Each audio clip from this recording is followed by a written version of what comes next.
जय श्रीमन्नारायण। नमस्कार, म मालाधर ढुङ्गेल ज्योतिषसँग सम्बन्धित केही रोचक जानकारी लिएर उपस्थित भएको छु।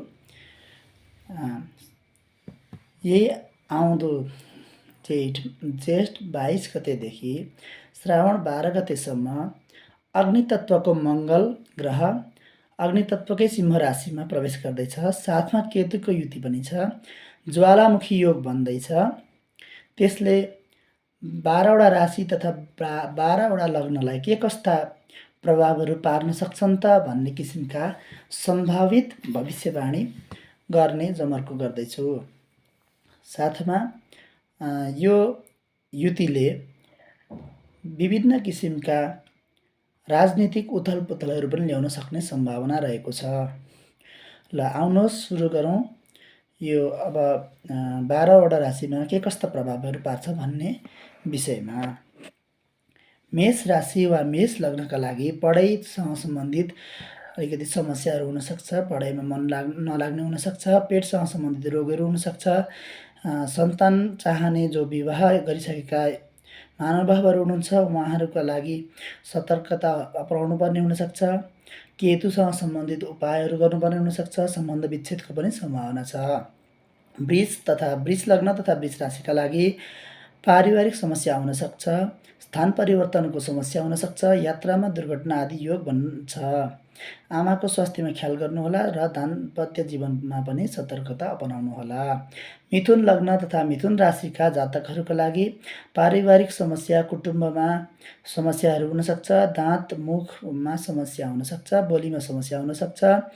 बोलीमा मर्यादामा रहनुहोला। खर्चमा कन्ट्रोल गर्नुहोला। कागजपत्र सुरक्षित राख्नुहोला। पाचन समस्या आदि गराउन सक्छ। सिंह राशि तथा सिंह लग्नका लागि आवेशमा आउनु भएन। शिरमा चोट लाग्न सक्छ। दुर्घटनाको योग छ। बुद्धिमा संयम हुनुपर्छ।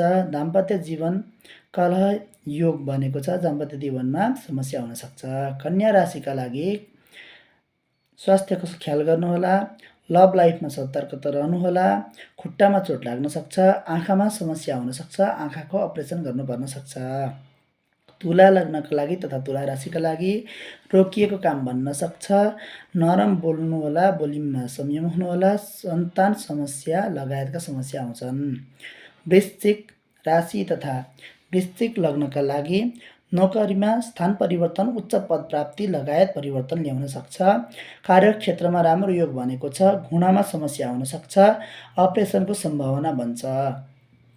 धनु लग्न तथा धनु राशिका जातकहरूका लागि पितालाई स्वास्थ्यमा समस्या हुन सक्छ। धार्मिक यात्राको योग पनि छ र अधिक मेहनतको योग बन्छ। मकर राशि तथा मकर लग्नका लागि नराम्रो योग बन्छ। पेटमा समस्या, पाइल्सको अपरेसन गर्नुपर्ने हुनसक्छ। पिसाबसँग सम्बन्धित बिरामी हुनसक्छ। हतियारबाट चोटको सम्भावना, दुर्घटनाको सम्भावना। बोलीमा संयम हुनु। घर परिवारमा सम्बन्ध बिग्रन सक्छ। अग्नि बिजुली हतियारबाट समस्या हुन सक्छ। मानसिक स्थिति पनि कमजोर हुन्छ। सतर्कता अपनाउनुहोला। कुम्भ लग्न तथा कुम्भ राशिका लागि पिसाबसँग सम्बन्धित समस्या, पति पत्नीको सम्बन्धमा समस्या, मानसिक समस्या, पत्नीको स्वास्थ्यमा समस्या, चोटपटकको सम्भावना छ। विपरीत लिङ्गीप्रतिको सम्बन्धमा सतर्क रहनुहोला। व्यापार व्यवसायमा पनि समस्या हुन सक्छ। नयाँ सुरु नगर्दा राम्रो। पुरानोमा पनि सतर्कता अपनाउनुहोला। व्यावसायिक यात्राको पनि योग बन्दैछ। मीन लग्न तथा मीन राशिका जातकहरूका लागि आक्रामक नबन्नु अनुरोध छ। आवेग र आवेशमा नआउनुहोला। कठोर फैसलाबाट बच्नुहोला। पेट खराब हुन सक्छ। मावलाबाट अप्रिय समाचार सुन्न पर्न सक्छ। कुनै पनि कारणले होस् पति पत्नीकै निद्रा बिग्रन सक्छ। शत्रुहन्ता योग पनि बन्दैछ। राम्रो पनि छ। शरीरमा पानीको कमी हुन सक्छ। सतर्कता अपनाउनुहोला। केतुसँग सम्बन्धित दान प्राय सबै राशि वा लग्नवाला जातकले गर्नुपर्ने र संयम हुनुपर्ने देखिन्छ।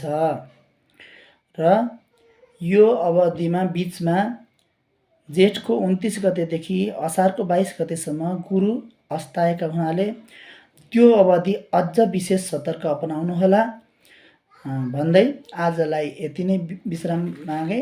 हरे नमः। जय श्रीमन्नारायण।